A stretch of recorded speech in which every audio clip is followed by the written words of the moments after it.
எங்களுக்கு வந்து main target என்னன்னா, நாங்கெல்லாம் வந்து அஜித் ரசிகர் தான். எங்கள் அண்ணன் அஜித் ரசிகர் நாங்கள். எங்களுக்கு வந்து இப்போ நாங்கள் இவரை ஏன் சப்போர்ட் பண்ணுறோம் அப்படின்னு பார்க்க போனீங்கன்னு வச்சுங்களேன், இவர் வந்து இந்த படிக்கிற பசங்களுக்கு வந்து ஊக்கத்தொகை கொடுத்தாரு. ஒரு விழா மாதிரி நடத்தி கொடுத்தாரு, ஊக்கத்தொகை மாதிரி கொடுத்தாரு. அது வந்து படிக்கிற பசங்க எல்லாரையும் என்கரேஜ் பண்ணுற மாதிரி இருந்தது. அது வந்து எங்களுக்கு வந்து ரொம்ப பிடிச்சிருந்தது.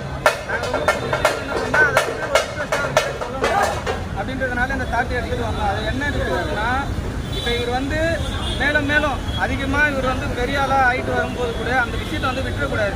அதையும் ஒரு சைடில் வந்து இன்னும் இருக்க பெருசாக பண்ணிட்டு வரணும். இன்னும் கொஞ்சம் எல்லாம் நல்லா ஒரு பெரிய மீட்டிங் மாதிரி போட்டு எவ்வளோ பேர் உட்காராங்க, அந்த மாதிரி எல்லா பசங்களையும் அவங்க அப்பா அம்மாவோட ஒரு நாள் 2 நாள் ஆனாலும் கூப்பிட்டு வந்து பார்க்குற அளவுக்கு பண்ணணும். இதை கவர்மெண்ட் வந்து, நான் அரசியல் பேசுகிறேன்னு யாரும் தவறாக நினைக்காதீங்க, என்னுடைய ஐடியாவை தான் நான் சொல்கிறேன். இப்போ இந்த கவர்மெண்ட் வந்து என்ன பண்ணுறாங்க, பசங்களுக்கு சாப்பாடு போடுறாங்க, நல்லா படிக்கணும் அப்படின்னு என்கரேஜ் பண்ணுற மாதிரி தான் சொல்கிறாங்க.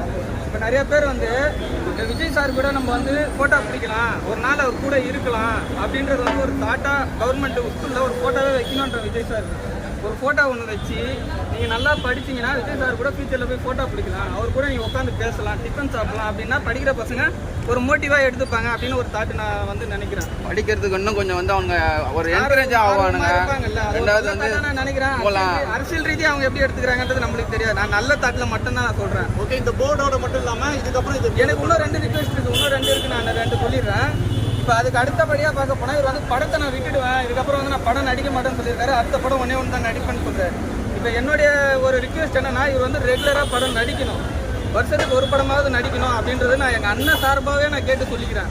எப்படி என்ன விஷயத்துக்காக நான் அதை வந்து சொல்கிறேன்னா, இப்போ வந்து ஒரு 200 ரூபாய் இல்லாமல் ஒரு 20 ரூபா இல்லாமல் சாப்பாட்டுக்கு வழி இல்லாமல் எவ்வளவோ பேர் ரோட்டு ஓரத்தில் உட்காந்துருக்காங்க.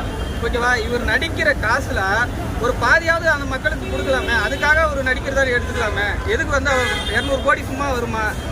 ஓகேவா, அப்படி எடுத்துக்கலாம். இப்போ ஒரு மெயினான விஷயம் ஒன்று சொல்கிறேன்.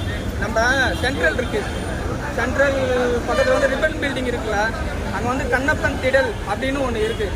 அதில் வந்து 220 வருஷமாக ஒரு 35 குடும்பத்துக்கு மேலே அதில் இருக்காங்கன்னு சொல்கிறாங்க.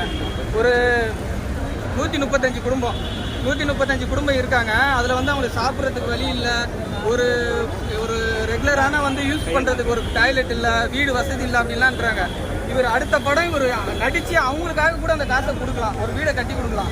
ஏன்னா இப்போ ஒடுக்கப்பட்டவங்களுக்கு வந்து நாங்கள் வந்து குரல் கொடுக்குறோம், நாங்கள் வந்து ஒடுக்கப்பட்டவங்களுக்கு வந்து முன்னாடி வந்து நிற்கிறோன்னு நிறையா பேர் சொல்கிறாங்க. ஏன் இந்த 20 வருஷமாக அங்கே கஷ்டப்படுறாங்களே, அவங்களுடைய இது வந்து தெரியல யாருக்குமே. இவர் வந்து அதை எடுத்து பண்ணணும் அப்படின்னு நான் ஆசைப்படுறேன். எல்லா அரசியல்வாதி மாதிரி இவர் வந்து போயிடக்கூடாது அப்படின்ற ஒரு ஆதங்கத்திலையும் ஒரு என்னுடைய கோரிக்கையும் எல்லாத்தையுமே சொல்கிறேன். இப்போ மெயினான இன்னும் ஒரே ஒரு விஷயம், மெயினான விஷயம் சொல்லிடுறேன். இப்போ வந்து இந்த ஃபேஸ்புக்கு, இந்த வாட்ஸ்அப்பு அந்த மாதிரி பார்த்தீங்கன்னா எங்கள் அண்ணனை வந்து கிண்டல் பண்ணுற மாதிரி ஃபோட்டோ போடுவாங்க, அதே மாதிரி இவரை கிண்டல் பண்ணுற மாதிரி ஃபோட்டோ போடுவாங்க. ஒரு லேடிஸ் வேஷமோ ஒரு பொம்பளை உடம்புல வந்து ஒரு ஆம்பளை தலையோ அந்த மாதிரி வச்சு போடுறாங்க. நான் என்ன சொல்கிறேன்னா, இப்போ எங்களுக்குள்ள எப்படி பார்க்க போனாலும் அஜித் ரசிகர் விஜய் ரசிகர் 2 பேருமே ஃப்ரெண்டாக தான் இருப்போம், மாமா மச்சான பேசிப்போம், ஆனால் சண்டை போட்டுக்கு போக மாட்டோம், விட்டு கொடுக்க மாட்டோம். இப்போ எங்களுக்கு நடுவில் ஒருத்தர் வந்து சண்டையை மூட்டணும்னா என்னத்தமா பண்ணுவாங்க, இந்த மாதிரி ஒரு ஃபோட்டோவை வந்து போட்டுருவாங்க. யாரோ ஒரு ஆள் ஃபோட்டோவை போட்டுட்டு அதை வந்து நாங்கள் சண்டை மூட்டிப்போம். எங்கள் இந்த டீமுக்கு அந்த டீமுக்கு சண்டே ஆகிடும். நான் என்ன சொல்கிறேன்னா, அஜித் ரசிகர் விஜய் ரசிகர் இதுக்கப்புறமா வந்து அந்த மாதிரி போஸ்டர் எதுனா ஒன்று பார்த்தீங்கன்னா போட்டவனை திட்டுங்க, அசிங்கமாக திட்டுங்க போட்டவனை. தயவு செஞ்சு இவரை போட்டாருன்னா இவரை ஃபோட்டோ போட்டுருந்தா இவரை திட்டாதீங்க, இவர் ஃபோட்டோவை போட்டுருந்தா இவரை திட்டாதீங்க, கேவலமாக விமர்சனம் பண்ணி போட்டால் அப்படி திட்டாதீங்க. நம்மளை சண்டை மூட்டுறதுக்குன்னு சில பேர் இதுக்கப்புறமா உருவாகிறதுக்கு வாய்ப்பு இருக்குது. இதை ஒரு டார்கெட்டாக எடுத்துக்கிட்டு விழிப்புணர்வோடு இருங்க. எவன் அந்த மாதிரி ஃபோட்டோ போடுறோன்னா அவனை திட்டுங்க டார்கெட் பண்ணி. பாருங்க, நான் வந்து என் பேர் வந்து பாபு, அஜித் ரசிகர்ன்றதுனால அட்டகாச பாபு. நான் எங்கள் அண்ணனை பார்த்துருக்கேன், கை கொடுத்துருக்கேன், அவர்கிட்ட பேசியிருக்கேன். இது பாருங்க,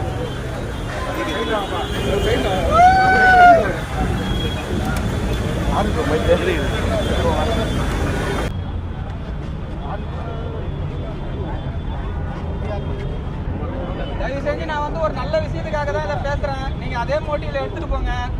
இதை வந்து எல்லாருக்கும் தெரிகிற மாதிரியே பண்ணுங்க. ஓகேவா, என்னுடைய டார்கெட் இதுதான். எல்லாரும் பொறுமையாக நன்றி.